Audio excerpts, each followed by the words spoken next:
Hey guys, Thomas from Team Sakurazo here, coming at you guys with a Dogmatika Invoked deck profile. A lot of you guys ask me, hey Thomas, what do you play whenever you choose to go to locals or events or whatever? This is what I've been playing for the last 3-4 months, and I'm going to be giving you guys combos at the end of the video, along with telling you why I chose this deck. And something I think that really needs to be heard about Alistair that people just don't really want to admit. But that'll be for the end of the video. If you guys enjoy these deck profiles, make sure to smash that like button. I only do probably usually a deck profile a month, if even. I want to try at least get into that habit, unless I go to an event, which I will be going to an event. The regionals on the 26th. I believe that's in Indy. So if you guys are there, say hello, all that. I don't know if I'll be playing or not, but I'll definitely be chilling over there. Subscribe if you're not already. If you're buying any of these cards off TCG Player, like it inspired you to play the deck or whatever, which I doubt, but who knows. Please use my affiliate link down in the description below. It helps out the channel to no additional cost to you when you use that link to buy cards on TCG Player. Consider being a YouTube channel member, and we're just going to get right into it here. So I'm not going to sit here and explain a lot of this. 3 Alistair, I mean, this really isn't, I don't need to explain that. 3 Ecclesia. What I will explain, and I'll go more in depth with the combo, is if you open up Alistair and a way to get to Dogmatika Ecclesia here, you set up the combo to Spectral Summon a window, and I'm going to show you guys that near the end. You have Maximus and Virtuous over here. Now, if you open up a way to get to this as well, it works as well. Remember, we have Nadir's Servant, so it's not... All you really have to worry about is opening up the Alistair. But this guy's 500 attack does come in clutch. I would never cut him because of that. Because sometimes you just need an extra body on board that just beats over things in this deck. And the best part about it is the 500 attack boost is permanent. People actually don't know that. They think it's till the end of the turn or end of the opponent's turn. So if this guy stays on the field and he keeps boosting 500, and you have, say, another Dogmatika card like Ecclesia or Maximus, they keep gaining 500 attack. So always remember that. You will win the duel just by beating over with them sometimes. And then Maximus, this is such a good card. I don't know why people don't play it. We run DPE, but as you guys see, here's the DPE target. It's very standard. It's cool to get the draw too at times.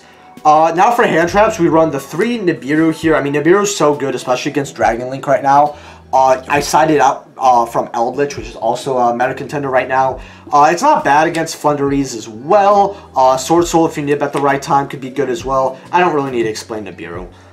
3 Ash, just very generic. I still think it's pretty good overall. 2 Ogre and then 2 Ghost Bell. Now, I would suggest 3 Ogre. It's because the only reason I have Ghost Bells in the main is because it does something against Dragon Link and it's pretty good against Eldritch. But thing is, I run into Eldritch and Dragon Link more than I thought I would. So that's why these 2 are main. But if you're playing this deck and you want to play a little bit more of an optimal build, I would go 3 Ogre because it hurts the Brave engine, and I've been seeing that everywhere as well. And then replace the last Ghost Ogre with like another 1-of or something. Like Upstart's still not a bad card, it's just bad in time. But those are the hand traps. The reason I also run 2 and 2 is because I tend to see more variety of hand traps when I run a different amount. I still usually see what I need, so it just helps running like, you know, 2 and 2 at times. So 4 Magical Meltdown, really standard here. You know, 2 Invocation, you really don't need 3, although I'll be completely honest with you here, I've been tempted to play 3, just because opening it up, I've noticed, every time I open up an Invocation and I open up an Alistair, the Alistair tends to get negated, and I'm like, well, that's fine, that doesn't matter, right? Because people are like, oh, if you open up the Invocation, then my interrupt goes wasted, and that sucks, right? Which it does. I wouldn't suggest running 3 Invocation, but like, I don't know, I've considered it, but maybe that's because I'm a bad player. You really only need 2, though. Because if you open it with no Alistair, you have a dead card. 2 Nadir's Servants here. You know, I'm not going to say that having this at 2 really hurt the deck, per se. But I was sitting there like, well, okay, I have to find 1 more card. I don't know what that's going to be, but I'll figure it out. Hurts a little bit. 3 Prosperity. So the reason why I run Prosperity is because the deck opens up well most of the time, but just in case it doesn't or it has to play through an interrupt, I pop Prosperity, especially because if I'm going first, if I can find either the one piece of my combo I don't have, like let's pretend I have a way to get into Ecclesia or Maximus, right, or both basically, because that's how the combo is going to look like. But if you run to Maximus, you just don't end up with the random Ecclesia, which isn't like terrible. But you know, you could find your Alistair with this. You could find your DPE with this, like your Fusion Destiny. It's pretty. You could basically find whatever combo piece you need at the time. I have done something very kinky with Prosperity, where I've had to get like Schism, and I did something really stupid with it, but I hated that play so much. But it ended up making me win the game. If you don't have Prosperity, you could try running something else, but I think Prosperity is just the best because it gets you the one card you need.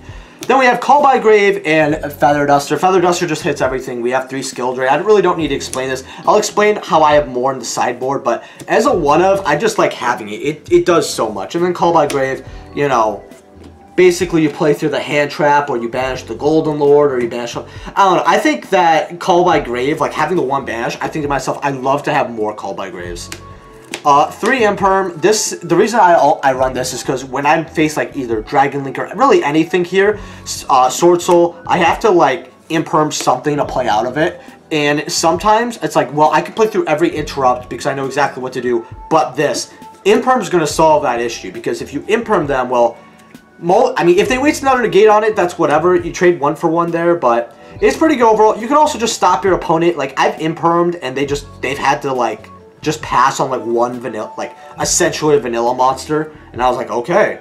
1 punishment. Some people run 2, and I have been running 2, but I play test against some actual really good players, unlike myself, and they told me to cut this down to 1 because not only is it searchable when you don't want to draw it, but you don't have unlimited targets in your extra, right? And you'll be sending enough to a point where you'll run out of them eventually, along with you have to send a monster that's higher, right? So sometimes that puts you in a blind spot. You should be able to do work with 1 punishment. I cut it down to 1, and while you still can try to run 2 if you really want to, I'm really happy I cut it to 1. I think that was it. You search it, you set it.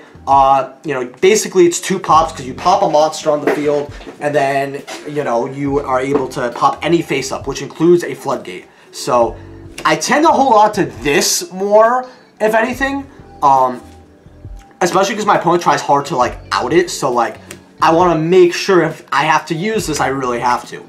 And then we have the 1 Schism here.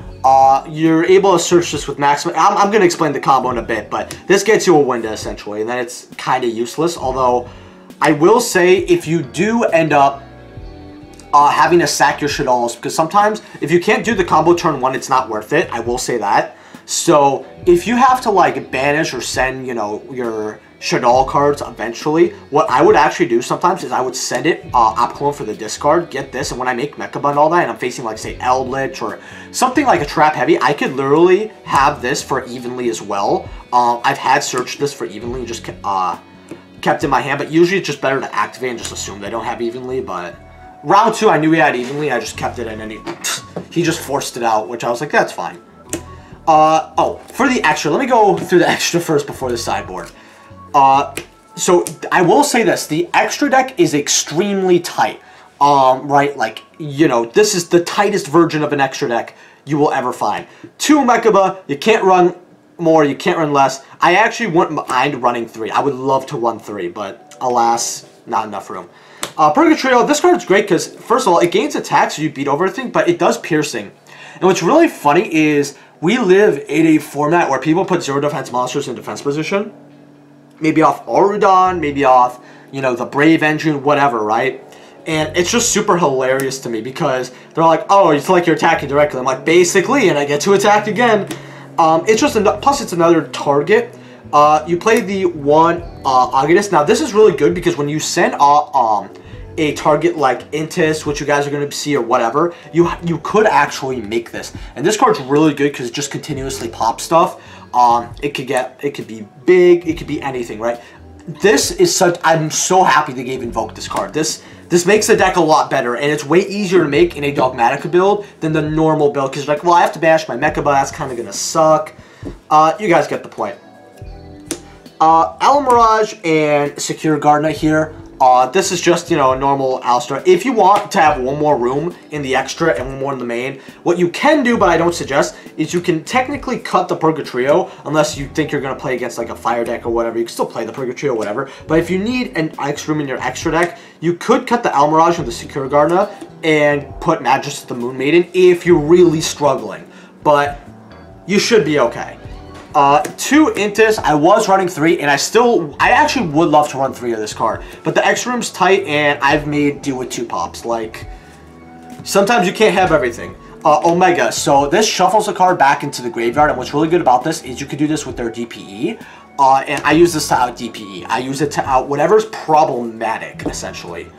So yeah. And then the Timeclad, this is just, I send this off. It's a bigger, oh no, it's not bigger time. I always think this is like 3,000 because it looks like it should be 3,000. But it just gets you a search of a Dogmatika card at the end phase. So gives you a little more plus, but it's at the end phase, and that's the only issue with this card. If this card said during the main phase, I would have loved it way more. And I have this bad, nasty habit, I still do it once in a while, where I'm like, oh, I'll just search punishment during end phase. Like, I can't set punishment till the next turn. Like, I really search something completely useless here.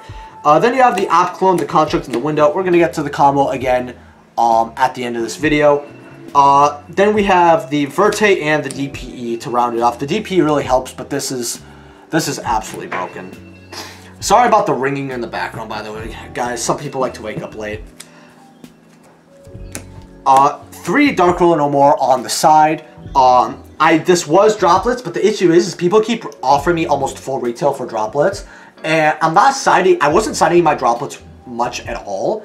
And I was like, yeah, I'll sell them. I'll put Dark Rulers. And Dark Ruler's been working almost just as fine, if not as good, to be honest. So, whatever. I'm happy with the extra $300. 3 Cyclone. This is for Lich, Floodgate, whatever.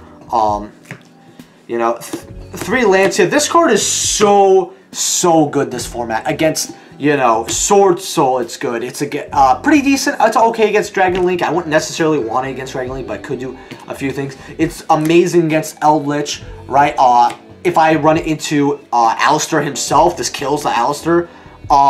Really, really good overall card. I think this should be in everybody's sideboard. Lancia is just way too strong this format. It will shut down a deck like that.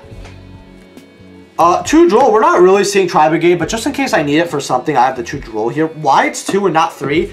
It's because the 3rd card that was here, number 1, I don't have a 3rd ulti Droll. If you guys watch my Mark Watches, so you know the story. I got these at 35 a pop, not the 200 plus they are now. And I got them for full price because I was like, yeah, this is going to go up. I do not care. I got this in my first pair of engages, so I remember this trade very well. And I was like, I'll get the 3rd ulti someday. Maybe I'll just order it. And then they went to 80, 90. I'm like, they'll calm down. And then they went to like 170. And I was like, all right, we're not getting a 3rd Droll. That's why I run 2. But the 3rd card is the Red Reboot. This is just good against, like, if I have to OTK or whatever, right? I side this in. It does work. Then 3 Evenly. I side this in quite a bit. People still get caught by surprise on Evenly. And it's so awesome when they have, like, a Savage or some type of spell or Trap the Gate. And you could double Evenly. It's very hard to do this against Dragon Link, though, because they have the Red Dragon Archfiend that is basically an Omni-Negate. Any face-up card, boom, and then they have the Savage, so it's like, wow, that's cool. Double Evenly does, unless you have double Evenly in Imperm, which has not happened yet. I've had 2 Imperms and an Evenly, which got me the same result, but... Alright, so the one combo you're going to need to know is with Alistair and Ecclesia, or any way to get Alistair, which is basically your Terraforming or your Meltdown, or any way to get into Dogmatika Ecclesia, which would be your Nadir Servant, or if you end up having Maximus, this combo will still work, although it's better to have this or this, this to get to the Ecclesia. And then you get like a search at end phase, which is like really cool because you can get Fleur-de-Lis, right? So it's a little better to open up this than this, but whatever essentially gets your rocks off. So the first thing you're going to do is you're going to normal summon your Alistair, alright? And then you guys know the whole combo that I'm about to show, right? You go into Elmirage and you go into Secure Gardener, and then you banish the Secure Gardener and the Alistair to make your Mechaba. And then you're going to do your little combo where you get Alistair back into your hand, and then you shuffle Invocation into the deck, right? Very, very cookie cutter combo, essentially. But after, what do you do to make the window, you guys might be thinking? Well, now that you control an extra deck monster, you're going to special summon Ecclesia. Now, if you have Dogmatika Punishment, what I would do, just if you have Punishment here, in order to search the Ecclesia, I would most likely send either the Omega or the Timeclad. I would probably go with Timeclad because you don't know what's in your opponent's graveyard and you'd rather have more resources than a what if. So you send Titanclad in order to get a search of Dogmatika Punishment, or preferably Fleur-de-Lis, because Fleur-de-Lis gets special summon itself on your opponent's turn.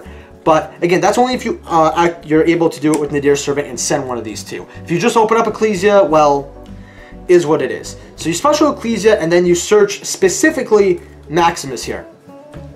Now, you banish your Secure Garden, but you have your El Mirage in your graveyard. And this is another reason why I still tell people to play El Mirage instead of just Moon Maiden here, is because it helps with this combo. You banish the El Mirage here, and then you special summon the Maximus in defense position here. So this is how your board is going to look roughly. You're going to, and then, you know, as you have the El Mirage banished, you're then going to activate Maximus's effect. Now you're going to send 2 cards from your extra deck. Your opponent will send 2 from there. So you are going to send the Shaddoll Winda and the Op Cologne to your graveyard, and your opponent's going to send 2. Now, not only is this good because it helps you with your combo, obviously, but you also get to see what your opponent is playing and cut down their extra deck. So if they're playing something like Extrav or even Power Prosperity they get to choose. So it's like a bit of a hindrance, but it's not too bad. The only thing that hurts is in the mirror match, and you're not going to know that if you're playing first because they're going to send like 2 ints and it's going to hurt. But you're still going to be able to get like your you know, the window off and all that, but it's going to, your board's not going to be as awesome. But you're going to send these 2, and then you're going to activate Op Cologne's effect. You're going to discard a random card that you have in your hand. Well, not random. Whatever card you need the least, right? It could be a dupe hand trap. It could be, you know, whatever, essentially. You get the Shaddoll Schism right here. If now you set the Schism and you set an Imperm, you probably have a hand trap engrave or a call by grave. You have the Alistair hand, and you either have a follow-up play off the 2 remaining cards. Well, no, you'd have 2. You'd have 3. So yeah, off the 2 remaining cards that you would have, you'd probably have either, you know, not including this Mighty, your 2 cards could be something like a Fusion Destiny, which is really good. You're not, now obviously you can't do activate Fusion Destiny because you activate Dogmatika effects, but that's okay because it's good not to blow your whole load, and this will help you push for game. So during when your opponent enters main phase 1, okay, not standby phase, you're going to flip the Schism here. You're going to banish the Op Cologne and the Construct here, and you're going to make your Shaddoll Winda. Also, special summon this in defense just in case you get Lightning Storm. I should have mentioned that beforehand. So your board is essentially going to have a Maximus, so you can do more plays with her next turn, and she's just a defense. You're going to have the 1 Interrupt, and the special, you're probably going to have a hand trap or an Imperm as well. And this is in the game banish, that's really good, so it gets it off the board, so it's a really good interrupt. You have a lot of follow-up play for your next turn. If you Nadir Servanted and you have the Flirties, you can special summon them since you control Dogmatika, and then depending on your opponent's board, you could negate something as well. So you could possibly have 2 interruptions. You can also wait to Schism as well if you want to. In order to remove from play if your opponent's playing whatever. But usually it's just better when they enter main phase 1 to just get the window out. I've noticed that's way better than just holding it, because they have to get through your 1 interrupt with just 1 special summon, and then you're going to have a Fleur-de-Lis just in case, some other things. The board is, and this can't be destroyed by card effects. These cards cannot be destroyed by extra deck monster battle. This is just impossible, hard to get rid of. If they want to beat, also they cannot beat over the window because you have the Alistair. So if they want to try to like use their summon to just beat over window, you just damage step Alistair, and then it's 3200 and they're done. And then you have your follow-up play. This is really the only combo you need to know, because everything else is what does my opponent have on board, what is, and resource management. I think that's the biggest thing about this deck that you really have to figure out. Now, what I'm going to say about how this is in the meta, I think it's a pretty good contender. I think DP could carry a game anyway. I think that card should have never been printed, but here we are. I do love how it is a High School DxD reference. As you see here, I got my Rias Gremory. I love Akano more, but I love my Rias as well. This is literally just booster gear from High School DxD, and I absolutely love it. But getting back to the topic here, it's good against like every deck. That's the thing. You're going to have a solid matchup here. It's okay going second as well, because especially with the sideboard in hand, I tend to win the majority of my games. Time can help me out or screw me over. I will say though, sometimes if you don't open up, if you only open up one thing to do and they stop that, and it's gonna hurt. So sometimes the deck has trouble playing through things, but sometimes it's like a cakewalk essentially. It's not, I'm not gonna say it's not budget. Only the DP package is like the non-budget thing. I think with the reprints here, because you get ultras for 50 cents, Ecclesias are going to run you about $8, and the Air Servants are like 8-9s for ultra rares. It's not a super friendly budget deck, but if you can cut the power prosperities and you don't care about high rarity, all that, the deck is quite affordable. You can play without the DP engine. It's just the better meta choice is the DP engine.